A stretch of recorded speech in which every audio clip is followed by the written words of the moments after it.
Car executives are looking at what promises to be a challenging year, and that's the talk of the Geneva Auto Show. Ryan Chilcote is there for us. Ryan, the recall this morning.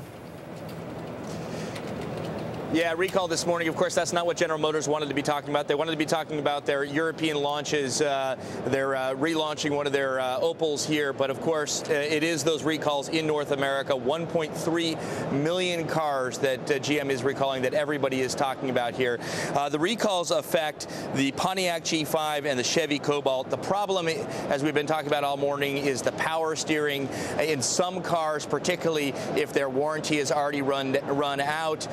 The power steering is cutting out. You can still drive the car, but naturally becomes much more difficult. So basically, General Motors saying they're trying to get ahead of the curve, be proactive in terms of safety. Now, I was speaking with Bob Lutz a short while ago. I asked him, you know, in the wake of Toyota's 8 million cars worth of recalls, what's the relationship? He said there is no direct relationship except for one thing. Have a listen. This electric power steering system in Cobalt and Pontiac G5 is the same system as the Toyota Corolla and does come from a partially Toyota-owned supplier. So, Ryan, does LUTZ have any sense of how much this might cost GM?